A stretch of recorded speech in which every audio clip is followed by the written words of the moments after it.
नमस्कार दोस्तों। ये लॉकडाउन, कर्फ्यूज, शटडाउन, इन सब के ऑब्जेक्टिव्स क्या थे? ऑब्वियसली कोरोना वायरस के नंबर्स को गिराना, कोरोना वायरस के केसेस को गिराना। लेकिन क्या नंबर्स गिरे? जी हाँ, नंबर्स गिरे, लेकिन कोविड के केसेस की नहीं, जीडीपी के नंबर्स गिरे। इंडिया की इकोनॉमिक पोजीशन की नंबर गिरी, और इस कदर गिरी कि एक्सपर्ट्स की माने तो उनका कहना है कि 2 से 3 साल लग जाएंगे हमको रिवाइव करने में। जहां पर हम पहले थे वहां तक आने में हमको 2 से 3 साल लग जाएंगे। लेकिन हमें इससे क्या? ये तो एक्ट ऑफ गॉड है। ये मैं नहीं, हमारी honourable finance minister Nirmala Sitharaman ji कह रही है। अब आइए देखते हैं कि ये सच में एक्ट ऑफ गॉड है या फिर कुछ और। इस पूरी वीडियो में बने रहिए।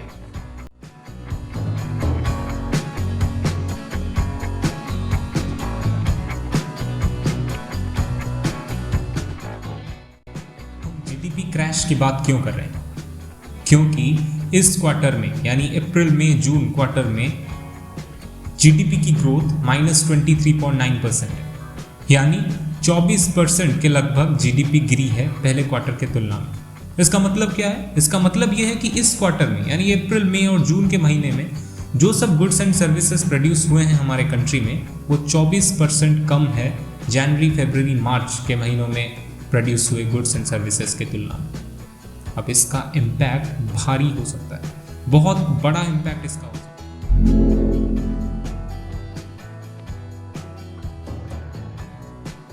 अब ये जीडीपी में नेगेटिव ग्रोथ रेट क्यों हुई या फिर जीडीपी गिरी क्यों? सबसे फर्स्ट एंड फॉरमोस्ट चीज़ तो लॉकडाउन। ऑब्वियसली जब लॉकडाउन होता है तब लोग बाहर नहीं जाते। लोग बाहर नहीं जाते तो डिमांड घटता है, डिमांड घटती है तो सप्लाई घटती है, और सप्लाई घटती है तो ऑब्वियसली जीडीपी नीचे जाता है। लेकिन क्या सिर्फ लॉकडाउन इसके जिम्मेदार है? जी नहीं। क्यों? ये क्यों मैं कह रहा हूँ? क्योंकि जो लॉकडाउन है उससे कई साल पहले हमारी जीडीपी नीचे जा रही थी। हालांकि इतना ज़्यादा, मतलब 24% की गिरावट नहीं हो रही थी, लेकिन 2%, 1%, 1.5% ऐसी एक स्लोप जैसा बन रहा था, नीचे ही चलती जा रही थी। और लॉकडाउन हो गया तो सडन क्रैश हो गया हमारी जीडीपी। लेकिन उसको अगर हम टेक्निकली समझने की कोशिश करें तो 4 चीज़ों पर जीडीपी डिपेंड करती है। 4 फैक्टर्स हैं, जीडीपी ग्रोथ करेगी या फिर डिक्लाइन होगी, 4 फैक्टर्स के ऊपर डिपेंड करता है। क्या है वो 4 फैक्टर्स? पहला है कि प्राइवेट कंजप्शन। प्राइवेट कंजप्शन यानी आप और हम क्या कंज्यूम करते हैं, क्या हमारी डिमांड है, हम किस चीज़ पर इन्वेस्ट करने का ज़्यादा मूड है हमारा, किन चीज़ों पर हम ज़्यादा इन्वेस्ट करते हैं। ये सब चीज़ें डिपेंड करती है कि हमारी जीडीपी नीचे जाएगी या ऊपर आएगी। क्योंकि हमारा डिमांड घटी इस लॉकडाउन के पीरियड में, तो हमारी जीडीपी भी घटी, और यही है main reason, mainly GDP growth में नेगेटिव ग्रोथ के लिए जीडीपी। दूसरा जो इम्पोर्टेंट फैक्टर है वो है प्राइवेट सेक्टर बिजनेसेस। जो प्राइवेट सेक्टर बिजनेसेस हैं वो किन के ऊपर हम अपना इन्वेस्ट करेंगे और किन चीज़ों पर अपना इन्वेस्ट करेंगे, वो भी इनडायरेक्टली हमारे प्राइवेट कंजप्शन के ऊपर डिपेंड करता है। क्यों? क्योंकि जो प्राइवेट सेक्टर बिजनेसेस हैं वो, उनका मेन मोटिव क्या है? ये नहीं कि हमारा वेलफेयर, ये नहीं कि वो कैसे देश के लिए कुछ कर सकें, बिल्कुल नहीं। प्राइवेट सेक्टर बिजनेसेस का मोटिव ये है कि ज़्यादा से ज़्यादा प्रॉफिट अर्न करना, और प्रॉफिट हम उनको कहाँ पर मिलेगी? उनको मिलेगी जहाँ पर ज़्यादा डिमांड है, वहाँ पर इन्वेस्ट करने। जब डिमांड घटी तो उनका इन्वेस्टमेंट घटा और उनकी जो ओवरऑल सप्लाई है वो घटा। तो इन दोनों में प्राइवेट सेक्टर बिजनेस में -47% की ग्रोथ देखी गई, यानी 47% की गिरावट आई, और प्राइवेट कंजप्शन में 27% की गिरावट आई। तो ये दोनों मेजर फैक्टर्स हैं जो कि कंट्रीब्यूट करते हैं हमारी जीडीपी में, और इन दोनों में भारी गिरावट आई। इसके अलावा और 2 फैक्टर्स भी हैं हमारे जीडीपी से रिलेटेड। वो हैं goods and services produce by government और net import and export rates. जो goods and services government produce करती है उसका मेन एम ये नहीं कि प्रॉफिट अर्न करना। हाँ, ऑब्वियसली प्रॉफिट किसको नहीं चाहिए, लेकिन गवर्नमेंट का मेन मोटिव है कि हमारा वेलफेयर, जो उसके नॉर्मल सिटीजन्स हैं, जो उनके जनरल सिटीजन्स हैं, उनको वेलफेयर। तो ये स्पेंडिंग भी डिपेंड करती है, इस स्पेंडिंग के ऊपर भी डिपेंड करती है कि जीडीपी ग्रोथ कहाँ पे है। और जो नेट एक्सपोर्ट इंपोर्ट रेट्स, इसका मतलब क्या है कि हमारा एक्सपोर्ट कितना हो रहा है और इंपोर्ट कितना हो रहा है, उसको अगर हम माइनस कर देते हैं, एक्सपोर्ट से इंपोर्ट को माइनस कर देते हैं, तो हमें मिलता है हमारा नेट इंपोर्ट एक्सपोर्ट रेट।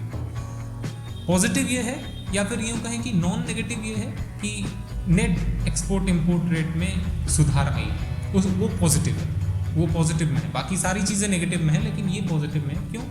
क्योंकि ये लॉकडाउन की वजह से ट्रैवल रेस्ट्रिक्शंस हुए, गुड्स एंड सर्विसेज आने जाने में तकलीफ हुई, इसलिए इंपोर्ट्स उतने नहीं हो पाए और एक्सपोर्ट्स भी उतने नहीं हो पाए, वो बहुत मार्जिनल है। तो ये हालांकि पॉजिटिव में नज़र आ रही है, लेकिन वो उतना पॉजिटिव नहीं है जितना हम सोच रहे हैं।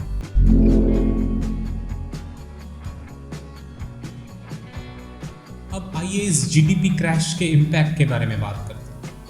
सबसे पहले इम्पैक्ट के बारे में बात करने से पहले मैं आपको रिकमेंड करूंगा कि डिस्क्रिप्शन बॉक्स में जाइए और इकोनॉमिक रिसेशन के ऊपर जो वीडियो है वो सबसे पहले देखिए। आपकी क्लैरिटी आ जाएगी कि क्या होता है ये इकोनॉमिक रिसेशन, स्लो डाउन और डिप्रेशन, और क्या इसके इम्पैक्ट्स हैं।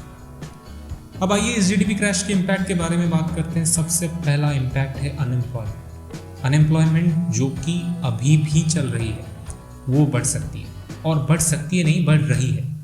अनएम्प्लॉयमेंट यानी आपको नए जॉब्स नहीं मिलेंगे। ऐसे बहुत सारे स्टेट्स में, जैसे उड़ीसा और कर्नाटका, कुछ स्टेट्स में ये डिक्लेयर कर दिया गया है कि अभी आपको पब्लिक जॉब्स नहीं मिलेंगे, गवर्नमेंट जॉब्स आपके लिए अवेलेबल नहीं है। और ऊपर से जो एग्जिस्टिंग जॉब्स होल्डर हैं वो भी अपने जॉब्स खो सकते हैं, और ये होता है एक विशियस साइकिल। कैसे विशियस साइकिल? मान लीजिए आपका जॉब हो गया है, आपके पास पहले जितनी सैलरी नहीं रही, पहले जितना एक्सपेंडिचर आप अब नहीं कर सकते, तो इससे होगा क्या कि आपकी जो प्राइवेट कंजप्शन है वो घटेगी।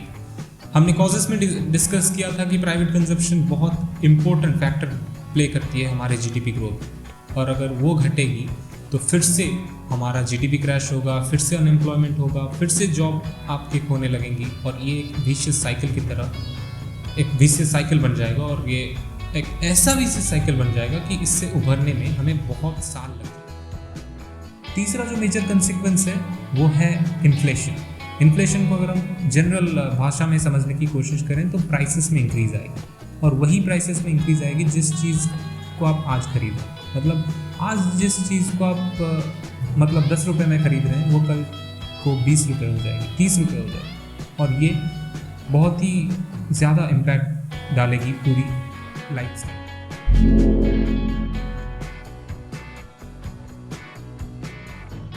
अब ये चीज़ तो ऑब्वियस है कि सिर्फ प्रॉब्लम को डिस्कस करने से काम नहीं हो जाता। इसका सल्यूशन क्या है? हम क्या कर सकते हैं? दोस्तों, अनफॉर्चुनेटली इस बार हम कुछ नहीं कर सकते।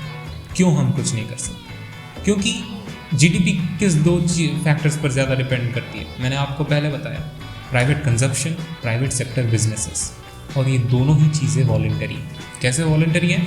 आप मुझे फोर्स नहीं कर सकते कि मैं किस चीज़ पर इन्वेस्ट करूँगा, आप मुझे फोर्स नहीं कर सकते कि मैं कितना पैसा खर्च करूँगा किस चीज़ पर। आप किसी प्राइवेट सेक्टर बिजनेसेस को भी फोर्स नहीं कर सकते कि आप इन चीज़ों पर इन्वेस्ट करें। क्यों? क्योंकि उनका मतलब ये नहीं कि कैसे कंट्री का वेलफेयर हो, उनका उससे कोई इरादा नहीं, कोई मतलब नहीं कि कंट्री की जीडीपी नीचे जा रही है, इकॉनमी नीचे जा रही है, या हमारी वजह से ऊपर जाएगी नहीं जाएगी, कोई उनसे लेना देना नहीं। उनका मेन मोटिव ये है कि ज़्यादा से ज़्यादा प्रॉफिट गेन करें।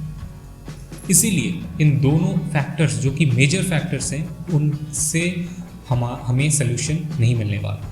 तो सल्यूशन कहाँ पर है? सल्यूशन सिर्फ गवर्नमेंट के हाथ पर है। गवर्नमेंट को इन्वेस्टमेंट करना होगा, गवर्नमेंट को उन चीज़ों पर इन्वेस्ट करना होगा जहाँ पर उनको इकोनॉमिक ग्रोथ मिलेगी, जैसे roads, railways, infrastructure building, constructions, इन चीज़ों पर ज़्यादा से ज़्यादा इन्वेस्ट करना होगा। पब्लिक के हाथ में पैसे डालने होंगे, सैलरीज देनी होगी, और एम्प्लॉयमेंट अपॉर्चुनिटीज़ नई क्रिएट करनी होगी। तभी जाके ये जो विशियस साइकिल बनने जा रहा है वो बनने से हम रोक सकते हैं, और हम इस पूरी सिचुएशन को कंट्रोल में ला सकते हैं। हालांकि एक्सपर्ट्स का कहना है कि 2 से 3 साल लग जाएंगे हमें रिवाइव करने में।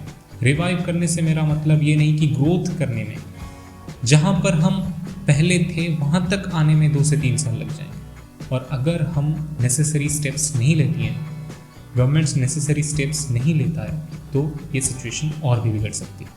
तो सिर्फ एक्सक्यूजेस बनाने में, एक्ट ऑफ गॉड कह देने में सल्यूशन नहीं।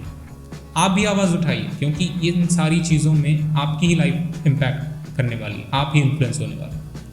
तो आज के लिए बस इतना ही। धन्यवाद, नमस्कार, जय हिंद।